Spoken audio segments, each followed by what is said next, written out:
الله الرحمن الرحيم. الحمد لله وكفى وسلام على عباده الذين اصطفى. أما بعد فأعوذ بالله من الشيطان الرجيم. بسم الله الرحمن الرحيم. هو الذي أرسل رسوله بالهدى ودين الحق ليظهره على الدين كله. صدق الله مولانا العلي العظيم. محترم بزرگوں، گزشتہ ملاقات میں یہ بات عرض کی جا رہی تھی کہ اللہ تبارک و تعالی نے اپنے آخری پیغمبر سیدنا محمد مصطفیٰ صلی اللہ علیہ وسلم کو آخری زمانے میں بھیجا اور آپ کو جو کتاب دی وہ آخری کتاب، جو شریعت دی وہ آخری شریعت، اور آپ کو پوری دنیا اور پوری کائنات کا نبی اور رسول بنا کر بھیجا۔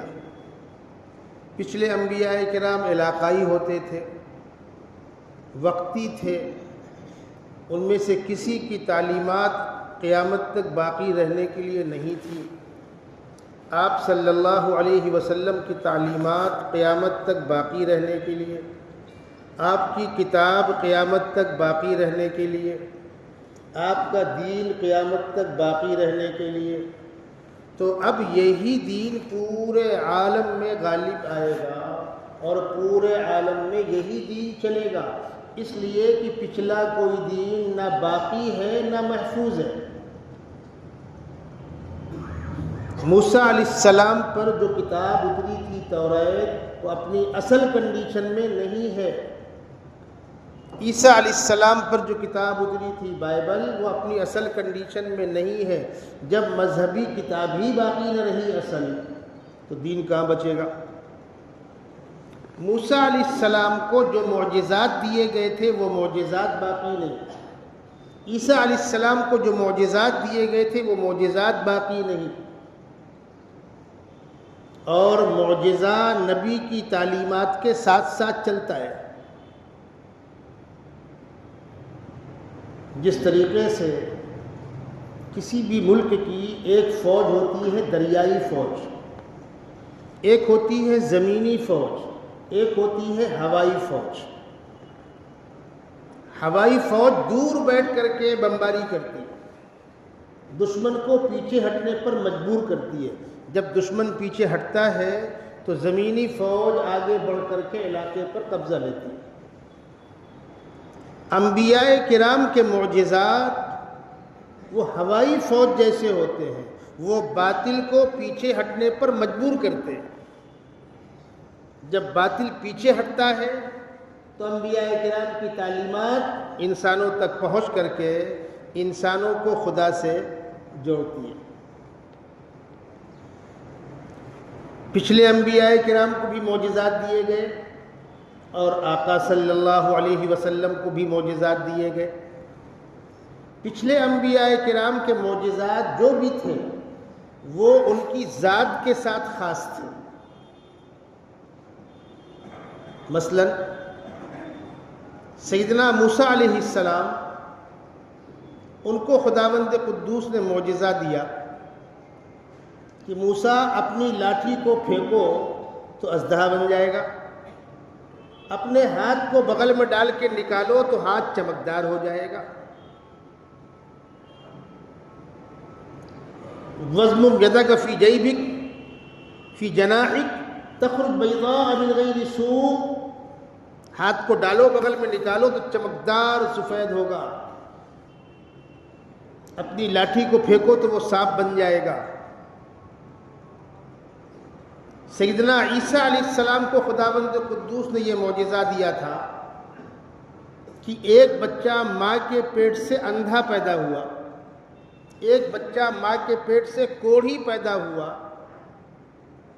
وہ اندھے بچے کی آنکھ میں ہاتھ پھیرتے روشنی آ جاتی، کوڑھی کے بدن میں ہاتھ پھیرتے کوڑ دور ہو جاتا۔ اور یہ بات بھی ساتھ میں سمجھ لیجئے کہ ہر نبی کو وہی معجزہ دیا گیا جس میں ان کی قوم کو یہ غلط فہمی تھی کہ یہاں تو ہم ہی ہم ہیں، یہ کام نبی سے ہو نہیں سکتا۔ جب وہاں پر قوم کو پیچھے ہٹنا پڑتا تھا تو جو اطمینان چاہتے تھے کہ یہ نبی برحق ہے کہ نہیں ہے ان کو اطمینان ہو جاتا تھا، اور جن کو اطمینان نہیں چاہیے ان کو 2 5 کا پہاڑا ہی گننا ہے، ان کو ان کے حال پہ چھوڑا گیا۔ 2 کوالٹی الگ الگ ہے۔ ایک ہے مخالفت اس لیے ہو رہی ہے کہ اطمینان نہیں ہے، اطمینان ہوگا تو مخالفت ختم ہو جائے گی، اور ایک یہ ہے کہ مخالفت ہی مخالفت کرنی ہے، مطمئن ہونے کی کوئی ضرورت نہیں۔ دونوں کا فرق سمجھیے گا۔ ابو جہل سے کسی نے پوچھا کہ بھائی یہ تمہارے بھتیجے تمہارے سامنے پیدا ہوئے، تمہارے سامنے پلے بڑھے، ان کا بچپن، ان کی جوانی اور ڈھلتی جوانی تمہاری نگاہوں کے سامنے ہے، کبھی کوئی عیب دیکھا؟ خدا نہ خواستہ جو چیزیں سماج میں عیب شمار ہوتی ہیں وہ ان کے اندر دیکھا کیا؟ اس نے کہا نہیں۔ ان کے کیریکٹر پر، کردار پر کوئی شبہ؟ اس نے کہا نہیں۔ تو کہا کم بخت پھر مانتا کیوں نہیں؟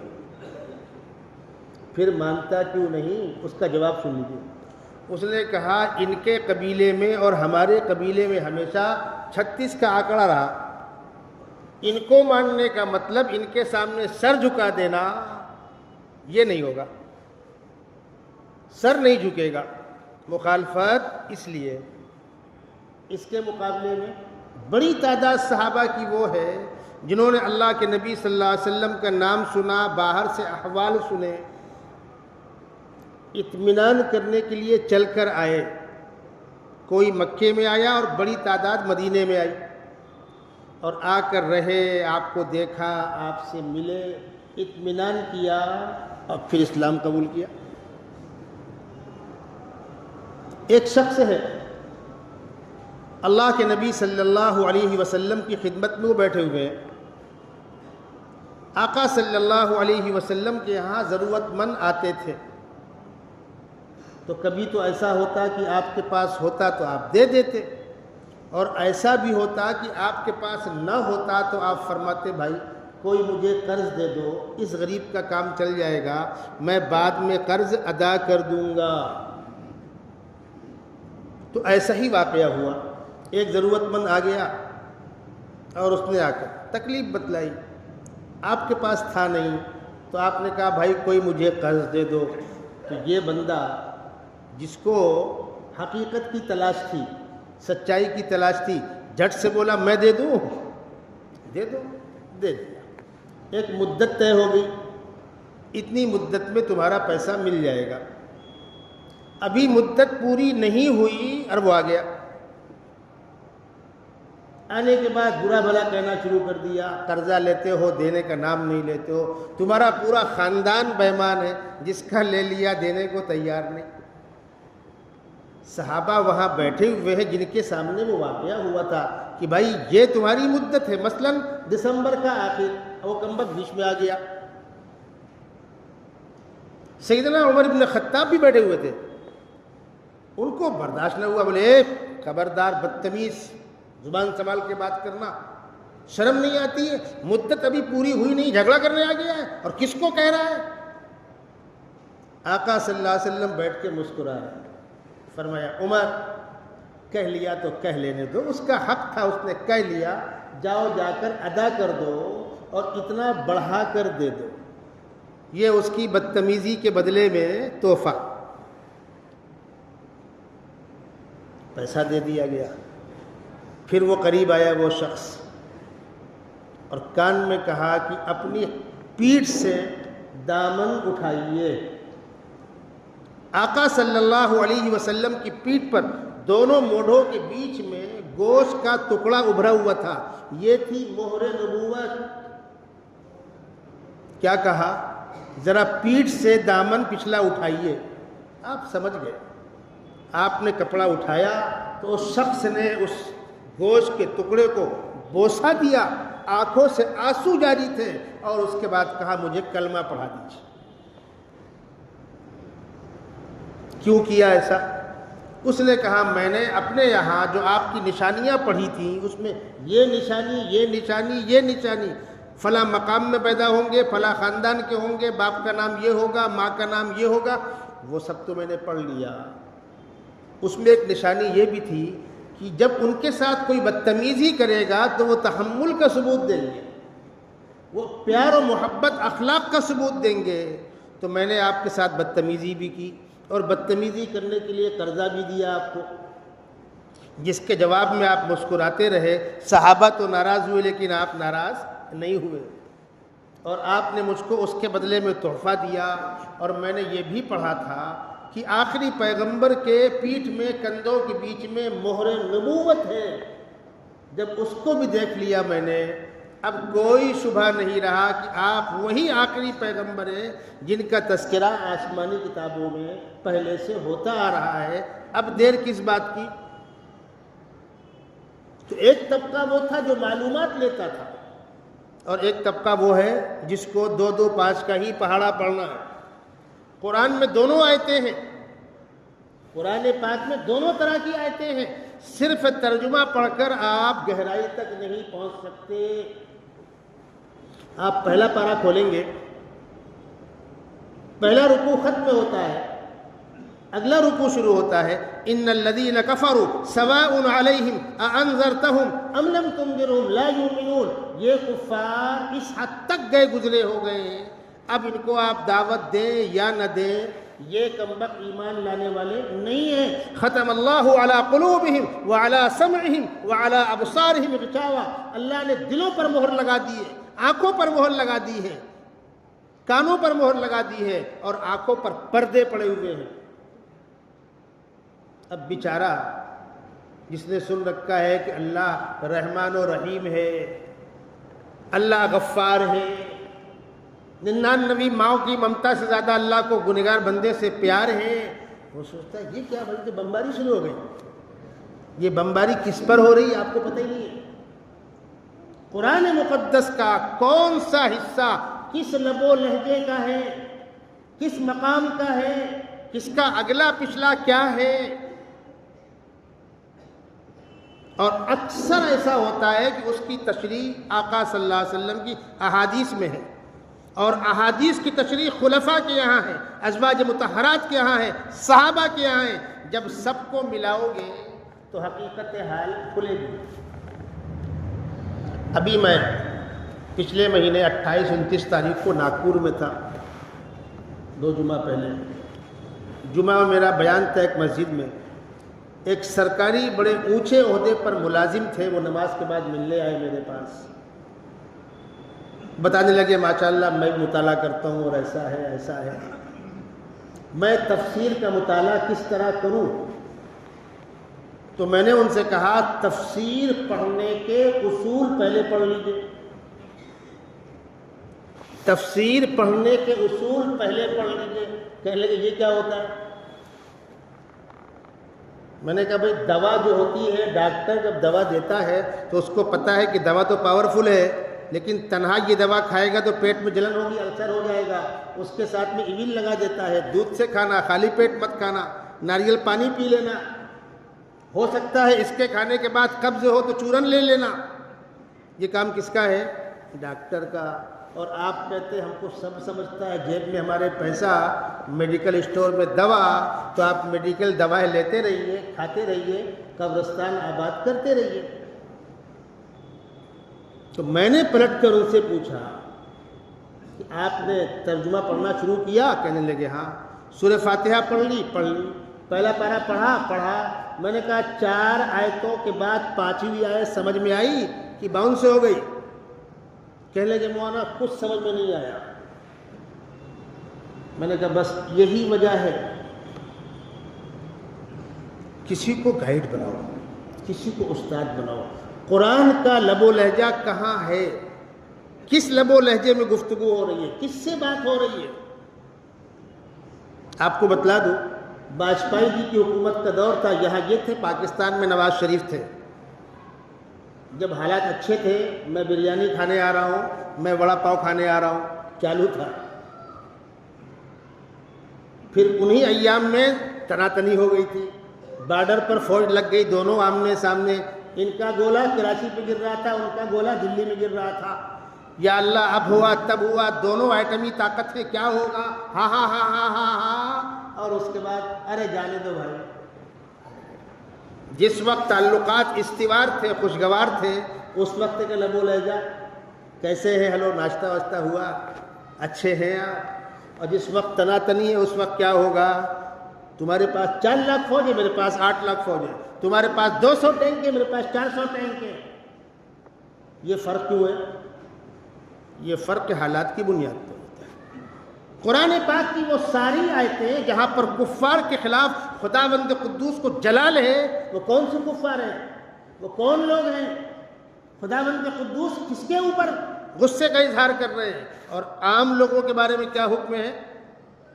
آئیے، اللہ کے نبی صلی اللہ علیہ وسلم مسجد نبوی کے اندر بیٹھے ہوئے ہیں، غیر اسلام والوں کے وفود آ رہے ہیں، قافلے آ رہے ہیں، آپ کھڑے ہو کے استقبال کر رہے ہیں، چادر بچھا کے بیٹھا رہے ہیں، کھجوریں کھلا رہے ہیں۔ اور ایسا بھی ہوا کہ انہوں نے کہا ہم 2-3 دن رہیں گے، تو خیمے لگوا دیے۔ اس وقت مسجد نبوی کھلا علاقہ تھا، خیمے لگ گئے، وہ لوگ وہاں رہ رہے ہیں۔ کسی کی طبیعت چاہ رہی تو آ کے نماز میں شامل ہو رہے ہیں، ورنہ کھڑے ہو کے دیکھ رہے ہیں۔ 2 دن 4 دن رہے، آپ نے ان کا پورا احترام کیا، پورا اکرام کیا۔ اکثریت نے مانا، اور کچھ کم وقت اچھا چلتے ہیں، السلام علیکم، ہم نے آپ کو نہیں مانا، ہمارا دل مطمئن نہیں ہے، کوئی بات نہیں۔ نجران سے ایک وفد آیا تھا عیسائیوں کا، جو اللہ کے نبی صلی اللہ علیہ وسلم سے مناظرہ کر رہا تھا۔ سورہ آل عمران کے اندر مناظرہ نقل کیا ہے قرآن نے، اور جب مناظرے کا حل نہیں نکلا تو خداوند قدوس نے کہا کہ اب ان سے کہیے کہ آخری عمل ایک اور بچا ہے، وہ بھی کر لو۔ وہ کیا ہے؟ مباہلہ۔ مباہلہ کیا ہوتا ہے؟ کچھ افراد تمہارے، کچھ افراد ہمارے، دونوں مشترکہ ایک گروپ بنائیں گے، اور دونوں مل کر ایک ساتھ دعا کریں گے، پروردگار جو حق پر ہے اس کو برقرار رکھ، اور جو باطل پر ہو اس کو بھسم کر دے۔ ہم ہوں کہ آپ ہوں، اس کو بولتے ہیں اجتماعی بد دعا، کہ پروردگار اگر ہم میں سے کوئی باطل پر ہو اس کو بھسم کر دے۔ قرآن نے مباہلہ نقل کیا ہے، فَقُلْ تَعَالَوْا نَدْعُوا أَبْنَاءَنَا وَأَبْنَاءَكُمْ وَنِسَاءَنَا وَنِسَاءَكُمْ وَأَنفُسَنَا وَأَنفُسَكُمْ۔ میں بھی اپنے گھر والوں کو بلا لیتا ہوں، تم لوگ بھی آ جاؤ، اور مشترکہ طور پر پہلے دعا ہوگی پھر بد دعا ہوگی۔ تو ان لوگوں نے کہا ہم کو ذرا سوچنے کا موقع دیا جائے۔ آپس میں مشورہ کیا تو ان کے ذمہ داروں نے کہا یہ غلطی مت کرنا ورنہ بھسم ہو جاؤ گے۔ تیار نہیں ہوئے اور اسی حال میں لوٹ گئے۔ اب یہ نزاکتیں اور یہ باریکیاں اگر ذہن میں نہ ہو تو ہائی ٹینشن پاور میں ہاتھ نہیں لگانا چاہیے۔ اسی لیے بار بار کہا کرتا ہوں، انبیاء کرام کے اوپر کمنٹ نہیں کرنا چاہیے، کوئی بھی ہو، میں ہوں، آپ ہو، کوئی بھی ہو، انبیاء کرام پر کمنٹ نہیں۔ خاص طور پر امام الانبیاء سیدنا محمد صلی اللہ علیہ وسلم کے اوپر تنقید اور کمنٹ، اللہ معاف کرے، استغفر اللہ استغفر اللہ استغفر اللہ۔ انتہائی ہلاکت کی گہری گھاڑی ہے۔ اس کے بعد نمبر آتا ہے خلفائے راشدین کا اور صحابہ کا، اس کے بعد نمبر آتا ہے ائمہ مجتہدین اور محدثین کا، پھر علماء امت کا۔ بڑوں کی شان میں کمنٹ نہیں۔ ہاں، جو خود بڑے ہیں، علمی تحقیق کر رہے ہیں، علمی دنیا میں تحقیق کرتے ہوئے کسی شخصیت کا تعارف کرا رہے ہیں۔ میں مثال دوں آپ کو، محدثین نے جب حدیث پر کام کیا ہے تو سینکڑوں پہلو سے کام ہوا ہے، اور اگر یہ پتہ نہ ہو کہ کون سی کتاب کیوں لکھی گئی ہے تو آپ مقصد تک نہیں پہنچ سکتے، آپ باری بار رہیں گے۔ محدثین نے جہاں پر علمی دنیا میں معیار طے کیا ہے کہ وہ صحابہ جو علم کے پہاڑ تھے، اجتہاد کے مقام پر فائز تھے، اس میں چاروں خلفاء ہیں، خلفائے راشدین 4 کے 4 ہیں۔ حضرت عائشہ صدیقہ رضی اللہ تعالی عنہا بھی اسی میں ہے، عبداللہ ابن عباس ہیں، عبداللہ ابن عمر ہیں، عبداللہ ابن مسعود ہیں، ایک فہرست ہے۔ یہ وہ علمی دنیا کے پہاڑ لوگ ہیں کہ ان کی رائے بھی وزن رکھے گی، ان کی اپنی رائے بھی ایک وزن رکھے گی۔ آپ کو بتلا دوں، ابھی کل جو فیصلہ ہے نا سپریم کورٹ کا، فیصلہ کیا آیا؟ سپریم کورٹ نے بدتمیزی بھی رکاوٹ لگائی۔ کیا ہے؟ نرسمہا راؤ کی حکومت کا دور ہے، بابری مسجد ابھی شہید نہیں ہوئی، 91 کا واقعہ ہے، ہنگامے چالو ہے۔ پارلیمنٹ میں ایک بل لایا گیا تھا کہ بھائی اجودھیا کا تو مسئلہ بہت آگے بڑھ چکا ہے، اس کو چھوڑ کر باقی ساری عبادت گاہیں، اس میں متھرا کی عیدگاہ بھی شامل ہے اور بنارس کی گیان واپی مسجد بھی شامل ہے، اور اب جو تماشے نئے ہو رہے سنبھل کے اور فلاں کے سب شامل ہے اس کے اندر۔ ملک جس وقت آزاد ہوا ہے 15 اگست 1945، اس وقت جو عبادت گاہ جس شکل میں تھی اور جس مذہب کے ماننے والوں کی عبادت گاہ تھی، پلٹ کر پیچھے کوئی انکوائری نہیں ہوگی کہ پہلے کیا تھا، پہلے کیا تھا، یہ بحث نہیں ہوگی۔ اب جو جس شکل میں ہے اس شکل میں اس کو برقرار رکھا جائے گا۔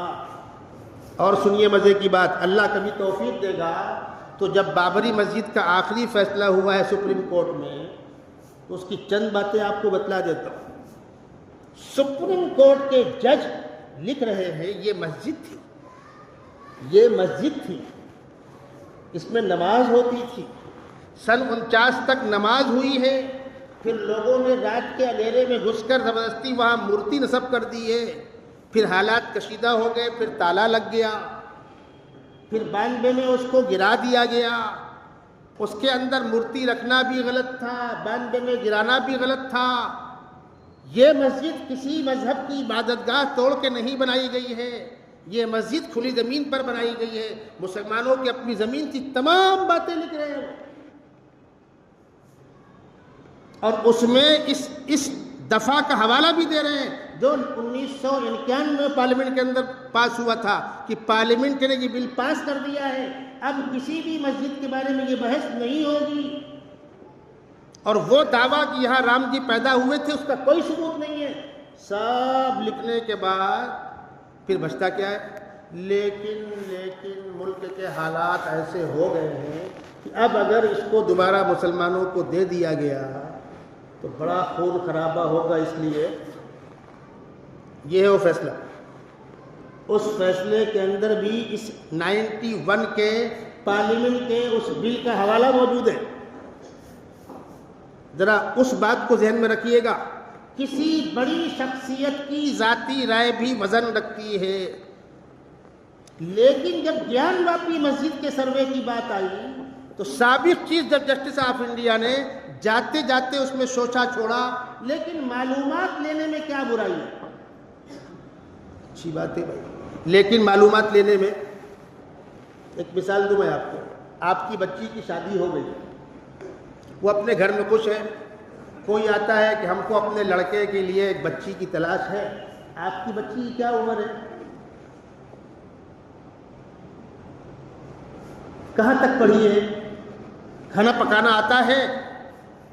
تو گھر کی عورتیں کیا کہیں گی؟ بات اس بچی کی شادی ہو چکی ہے، اب کیا پوچھ رہے ہیں آپ؟ نہیں خالی معلومات لے رہے ہیں، تم سے بڑا پاگل کوئی ہوگا؟ اس کی شادی ہو چکی بھائی، اب کیا پوچھ رہے ہو؟ ایک طرف بل موجود ہے کہ 1947 سے پہلے کی کوئی بحث نہیں چھیڑی جائے گی، اب کیسی انکوائری؟ بیچارے عام لوگوں کو یہ باتیں عام طور پر معلوم نہیں رہتی، اگر یہ باتیں لوگوں کو معلوم ہوتی تو سنبھل کا حادثہ نہ ہوتا۔ انہوں نے کہا کہ صاحب انکوائری کرنا ہے، جائیے کھول دو گیٹ، جا دیکھا گن لو کتنے کھمبے ہیں، کتنے پنکھے، دروازے کتنے، اس لیے کہ اس کے آگے وہ کچھ نہیں کر سکتے، ان کو پتہ ہے۔ لیکن تماشا کرنے والوں تماشا کیا اور تماشا ہوا۔ وہ جو سابق چیف جسٹس نے یہ ٹپری کی تھی کہ لیکن معلومات لینے میں کیا برائی ہے، اس نے وہ دروازہ کھولا کہ 8-10 مقامات پر پھٹافٹ سروے کا آرڈر دیا گیا. اللہ جزائے خیر دے ہمارے بڑوں کو. جمعیت علماء ہند نے باقاعدہ سپریم کورٹ میں اپنے وکلاء کھڑے کر کے اس پر بحث کرائی ہے اور چیف جسٹس آف انڈیا نے کل 3:30 بجے یہ حکم دیا ہے ملک کی تمام عدالتوں کو کہ جب تک ہمارا کوئی فیصلہ نہ آ جائے آپ بیچ میں کوئی کام بڑھائیے مت. اب کوئی سروے نہیں ہوگا, کوئی کیس نہیں لیا جائے گا وغیرہ وغیرہ. یہ میں ایک مسئلے کی وضاحت کی میں نے. اب آئیے وہی کہ جب علماء امت, محدثین, مجتہدین علمی دنیا میں علمی مقام طے کر رہے ہوتے ہیں, وہاں تو مجھے کہتے ہیں کہ نمبر 1 پر یہ, نمبر 2 پر یہ, نمبر 3 پر یہ. اللہ کے نبی صلی اللہ علیہ وسلم کی مکی دور کے حالات یہ, مدنی دور کے حالات یہ, وہ بھی خدا نخواستہ نعوذ باللہ سیدنا محمد صلی اللہ علیہ وسلم کسی عمل کے اوپر ایسا کوئی کمنٹ کرے جس سے ان کی کوئی کمی ثابت ہو رہی ہو اور خدا نخواستہ لغزش ثابت ہو رہی ہو, گمراہی ثابت ہو رہی ہو, ہلاکت اور بربادی کی 1000 فٹ گہری کھائی ہے وہ. بالکل نہیں, گنجائش نہیں. انبیاء کرام جس وقت خداوند قدوس نبی کو نبوت دیتے ہیں, نبی ایمان کے اعلیٰ مقام پر ہوتے ہیں. جس وقت نبی کو نبوت مل رہی ہے نبی کا ایمان تمام ہے. خدا نہ خواستہ اس عمل کی بنیاد پر نبی کا ایمان مکمل ہوا, اس عمل کی بنیاد پر نبی کا ایمان بڑھا. آپ ہائی ٹینشن پاور میں ہاتھ ڈال رہے ہیں, آپ کا مقام نہیں ہے. آپ پڑھیے کتابیں عقائد کی, پڑھیے بڑوں کو کیا کہا جا رہا ہے. یا تو عقائد کے اندر مکمل معلومات ہو, مکمل تحقیق ہو, ورنہ ہائی ٹینشن پاور میں ہاتھ نہ لگائے. کوئی بھی ہو, ہم ہو, آپ ہو, کوئی بھی ہو. تو انبیاء کرام کو خداوند قدوس نبوت دیتے ہیں, معجزات دیتے ہیں. معجزات کی ضرورت کیوں پڑتی ہے؟ باطل سامنے آتا ہے, چیلنج کرتا ہے, تو خداوند قدوس معجزات دیتے ہیں. معجزہ کس چیز کا نام ہے؟ معجزہ اس چیز کا نام ہے ایسی کوئی خوبی, ایسا کوئی کمال, اور اس کو عربی میں کہتے ہیں ایسا کوئی وصف جس کا مقابلہ کرنے سے مد مقابل عاجز رہے. یہ خوبی اور یہ وصف مد مقابل کو عاجز کر دے, اس کا نام ہے معجزہ. پچھلے انبیاء کرام کو بہت سے معجزات دیے گئے, اور آقا صلی اللہ علیہ وسلم کو بھی جو ان کو دیے گئے تھے وہ تو دیے ہی گئے, مزید بہت سے اور معجزات دیے گئے. کہنے والے نے کہا حسن یوسف دم عیسیٰ ید بیضا داری آنچ خوبا ہما دارن تو تنہا داری. حضرت یوسف کا حسن ہو, موسیٰ کی لاٹھی ہو, عیسیٰ کا ہاتھ ہو. حضرت موسیٰ لاٹھی پھینک رہے ہیں, عیسیٰ علیہ السلام قم بسم اللہ کہہ رہے ہیں, اور یوسف علیہ السلام کے حسن کو دیکھ کر مصر کی عورتیں فریفتہ ہو جا رہی ہیں. وہ ساری چیزیں یہاں پر جمع ہیں. آنچ خوبا ہما دارن, وہ ساری خوبیاں جو سب مل کر رکھ رہے تھے, تو تنہا داری, آپ کی ذات میں تنہا جمع ہے. مزید کچھ ایسے معجزات جو پچھلے انبیاء کرام کو نہیں دیے گئے.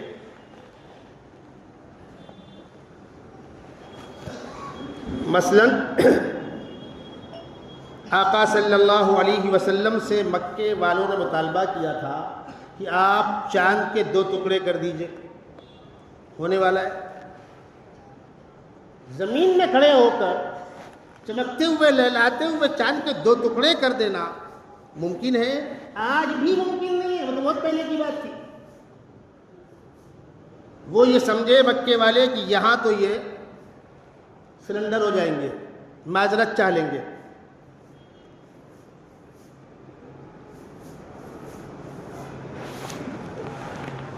اچھا, قرآن پاک میں بہت سے مقامات وہ ہیں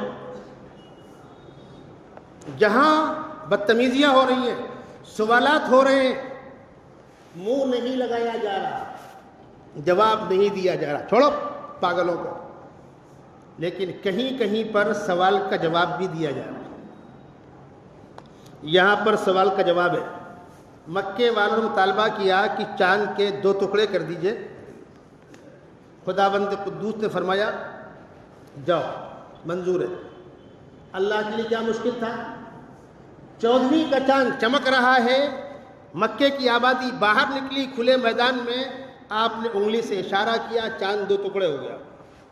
اور اس وقت دنیا میں جو لوگ چاند کو دیکھ رہے تھے سب نے دیکھا کہ چاند 2 ٹکڑے ہو گیا، اور مکے والوں نے بھی دیکھا۔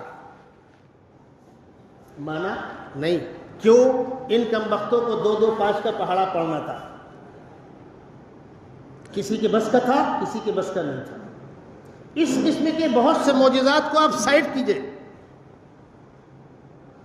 آقا صلی اللہ علیہ وسلم کا سب سے بڑا معجزہ جو میں آپ کو سمجھانا چاہ رہا ہوں، یہ ایک سمندر ہے، تفصیلی گفتگو ہے، ہفتوں بات کی جائے تب جا کر شاید بات مکمل ہو۔ آقا صلی اللہ علیہ وسلم کس علاقے میں بھیجے گئے؟ مکے میں، دنیا کا سینٹر ہے۔ کس خاندان میں بھیجے گئے؟ قریش میں، جو خانہ کعبہ کے متولی تھے، دنیا کا معزز ترین خاندان۔ اور یہ حقیقت ہے کہ انسانی سلسلہ نسب میں اس کائنات میں سب سے محترم سلسلہ وہ ہے جس سے آقا صلی اللہ علیہ وسلم خود ہے، اس میں کوئی دو رائے نہیں ہے۔ آپ کو مکے بھیجا، قریش میں بھیجا، اللہ کی کائنات میں سب سے خوبصورت آپ ہیں، اور مکے والوں کی زبان کا معیار بہت بلند تھا۔ وہ لٹباز تو تھے، اللہ تو تھے، لیکن زبان کے دھنی تھے، حافظے کے دھنی تھے۔ وہ اشعار کہنے میں، گفتگو کرنے میں ان کا جواب نہیں، اعلیٰ سے اعلیٰ معیاری عربی وہ بولتے تھے۔ اس کی تفصیلات ہیں، یہ تفصیل کا موقع نہیں۔ اس عربی کی ماہر زبان والی قوم، ان میں ایک بندہ پیدا ہوتا ہے جو 40 سال تک انہی کے بیچ میں رہا ہے، کسی مکتب میں نہیں پڑھا، کوئی ان کا استاد نہیں، لکھا ہوا پڑھ نہیں پاتے، اپنے قلم سے لکھ نہیں پاتے۔ وَمَا كُنْتَ تَتْلُو مِنْ قَبْلِهِ مِنْ كِتَابٍ وَلَا تَخُطُّهُ بِيَمِينِكَ إِذًا لَارْتَابَ الْمُبْطِلُونَ۔ امی ہے، 40 سال کے بعد ان کی زبان سے ایسا کلام جاری ہو رہا ہے، دنیا نے ویسا کلام نہیں سنا۔ اور وہ قرآن چیلنج کر رہا ہے مکے والوں سے، مکے والوں اگر تمہیں شبہ ہے کہ یہ کلام محمد صلی اللہ علیہ وسلم نے خود بنا لیا ہے تو تم بھی تو انسان ہو، بنا لو۔ اولاً تو امی ہے، وہ لکھا ہوا پڑھ نہیں پاتے، اپنے قلم سے لکھ نہیں پاتے، کوئی ان کا استاد نہیں ہے، بنانے کا سوال نہیں ہے۔ اور اگر اس کے بعد بھی مرغے کی ایک ٹانگ کی نہیں گڑ لائے ہوں گے، نہیں گڑ لائے ہوں گے، تو 2 ہاتھ میں تمہارے بھی ہیں۔ اب قرآن کا چیلنج سنیے، وَإِن كُنتُمْ فِي رَيْبٍ مِّمَّا نَزَّلْنَا عَلَىٰ عَبْدِنَا فَأْتُوا بِسُورَةٍ مِّن مِّثْلِهِ۔ اگر تم کو شبہ ہے اس کتاب کے بارے میں جو ہم نے اتارا اپنے بندے محمد صلی اللہ علیہ وسلم پر، تم بھی ایسی صورت لے آؤ۔ وَادْعُوا شُهَدَاءَكُم مِّن دُونِ اللَّهِ، اپنے سارے ہمدردوں کو جمع کر لو، تم کو چیلنج ہے۔ کتنا مرچا لگا ہوگا مکے والوں کو، کوشش نہ کی ہوگی، بہت کوشش کی، بہت کوشش کی، بہت کوشش کی۔ قرآن جیسا کلام نہیں بنا، نہیں بنا، نہیں بنا۔ اب قرآن میں کیا کیا خوبیاں ہیں انشاءاللہ کسی موقع پر، ابھی تو اتنی بات عرض کر رہا ہوں کہ آپ کے بہت سے معجزات میں سے سب سے بڑا معجزہ قرآن مقدس ہے۔ اب پیچھے لوٹیے، پچھلے انبیاء کرام کے معجزات کو لیجئے۔ معجزہ نبی کے ساتھ ساتھ چلتا ہے، معجزے کو دیکھ کر باطل پیچھے ہٹتا ہے۔ سیدنا موسیٰ علیہ السلام کا معجزہ، اس کو دیکھ کر 70,000 جادوگر سجدے میں گر گئے تھے۔ جب موسیٰ علیہ السلام نے فرعون کو دعوت دی تو فرعون نے کہا کچھ دکھاؤ، کچھ بتاؤ، تو آپ نے لاٹھی پھینکی، سانپ بنا، بغل میں ہاتھ ڈالا، چمکدار ہاتھ بنا۔ اچھا میں سمجھ گیا، تم 10 سال باہر تھے، جادو سیکھ کر آئے ہو، سحر سیکھ کر آئے ہو، اور اس زمانے میں جادو بہت عروج پہ تھا۔ ٹھیک ہے، مقابلہ کروا دیتے ہیں جادوگروں سے، اعلان عام ہو گیا، فلانی تاریخ فلانے میدان میں مقابلہ ہوگا۔ 70,000 جادوگر اپنا اپنا سامان لے کر آ گئے، آپ نے 12 سنا ہوگا۔ ان لوگوں نے اپنا اپنا کرتب دکھایا، پورا میدان سانپ بچھو کتا بلی سے بھر گیا۔ اب موسیٰ علیہ السلام خاموش کھڑے ایک طرف، سوچ رہے ہیں یا اللہ میں بھی لاٹھی پھینکوں گا سانپ بن جائے گا، فیصلہ کیسے ہوگا، دودھ پانی الگ کیسے ہوگا؟ پروردگار نے کہا موسیٰ بالکل فکر مت کرو، یہ میچ ڈرا نہیں ہوگا، فیصلہ ہوگا۔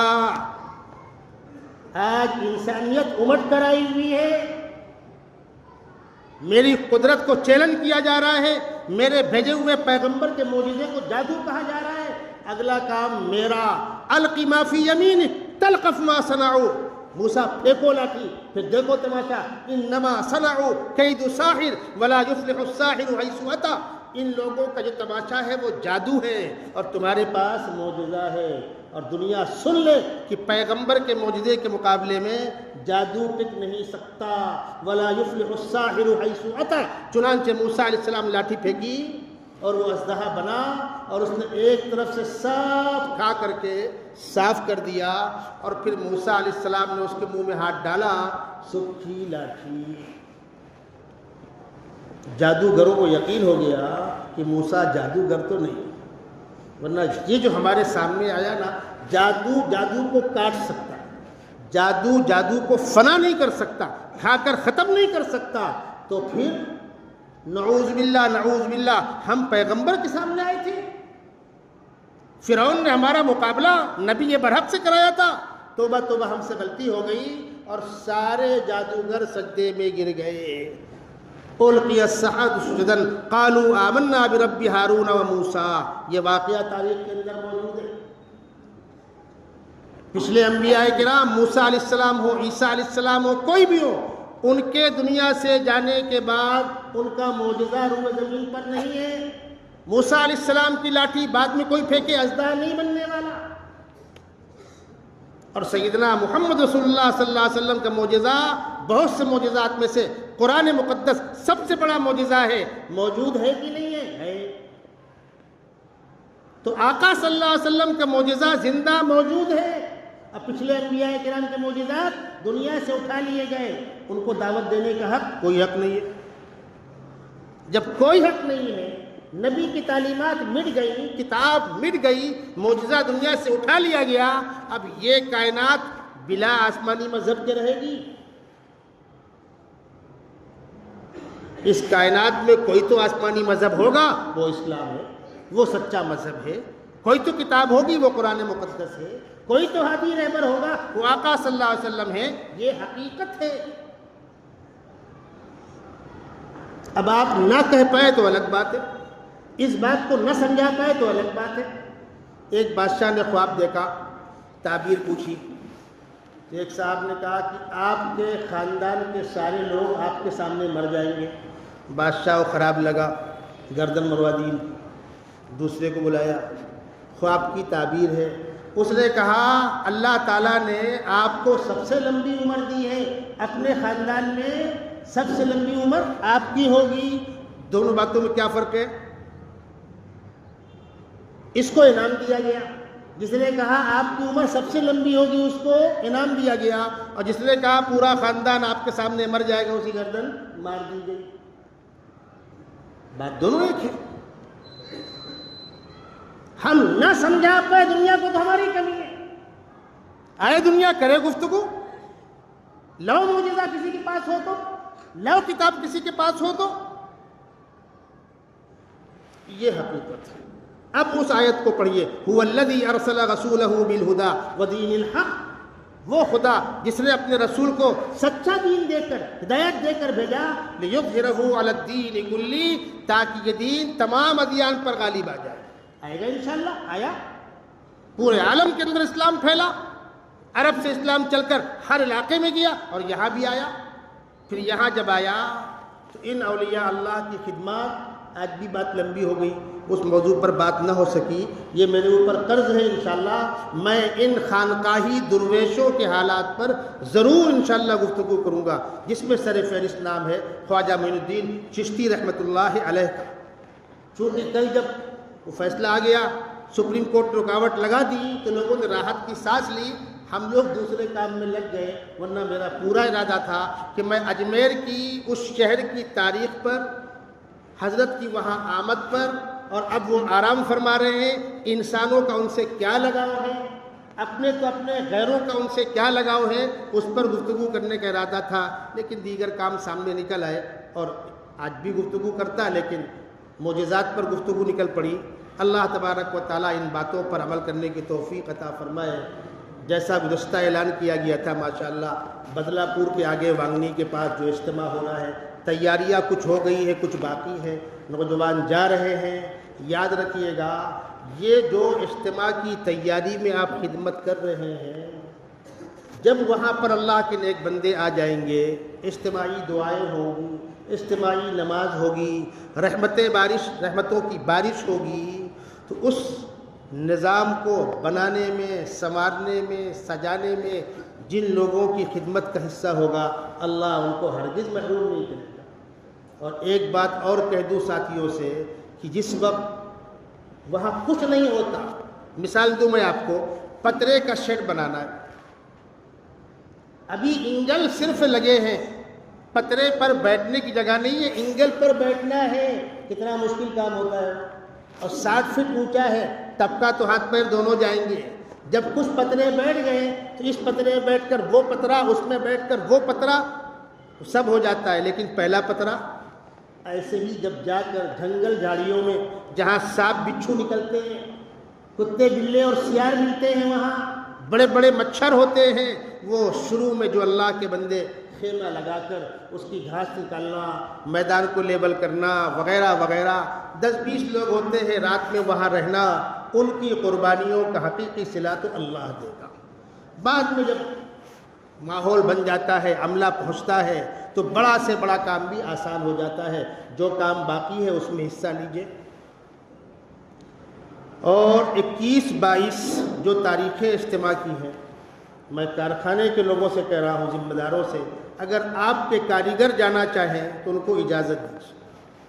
بہت لون چلا لیا، بہت پیسہ کما لیا، سب کے سمجھ میں آ گیا، نہ لون چلنا مسئلے کا حل ہے، نہ بند رہنے مسئلہ حل ہے۔ اگر برکت ہوتی ہے چلنے کا فائدہ ہے، ورنہ الٹا نقصان میں اضافہ ہوتا ہے۔ تو ایک آدھ دن اگر کارخانہ بند رہے، خاص طور پر دوسرے دن لوگ دعا میں شرکت کرنے کا شوق کرتے ہیں، اگر 10 گھنٹہ 12 گھنٹہ ہمارا کارخانہ بند رہا اور ہمارے کارخانے کا کوئی بندہ جا کر وہاں شریک ہوا، ہم نے اس کو اجازت دی، تو اجر میں ہمارا بھی حصہ ہوگا۔ اور بہت ممکن ہے کہ وہاں جا کر لوٹ کر آنے کے بعد خوف خدا لے کر آئے۔ جب دل میں خوف خدا ہوگا تو کاریگر سیٹھ کا نقصان نہیں کرے گا اور سیٹھ کاریگر کا نقصان نہیں کرے گا۔ دنیا امن و امان کا گہوارہ ہوگی۔ اس لیے میں تمام ساتھیوں سے کہوں گا، خدمت میں حصہ لیں، اجتماع میں جائیں، اور جن کو اللہ نے موقع دیا ہے اپنا بستر لے کر، مصلی لے کر، ضرورت کا سامان لے کر جا کر وہاں پڑ جائیے۔ گئے اور بھاگے۔ نیرل کے فرا ہوٹل میں مچھی اچھی ملتی ہے، بدلہ پور میں منگفرا بھجیا اچھی ملتی ہے، اور فلاں جگہ چائے اچھی ملتی ہے۔ اللہ کے بندو، یہ محرومی کے سامانوں پڑ جاؤ جا کر کے۔ دنوں رات جب رحمتیں اتریں گی، جب فرشتے آمین کہیں گے دعاؤں پر، ہم وہاں موجود ہوں تاکہ ہم کو پورا فیض پہنچے۔ اور جو لوگ پورا وقت دے کر رہتے ہیں، آپ ان سے پوچھئے وہ لذت، وہ حلاوت اور وہ فیض جو ان کو نصیب ہوتا ہے۔ اللہ تبارک و تعالیٰ ہونے والے اجتماعات کو خیر و عافیت کے ساتھ تکمیل تک پہنچائے، اس کو علاقے کے لوگوں کی ہدایت کا ذریعہ بنائے۔ آخر میں کا اعلانات ہے۔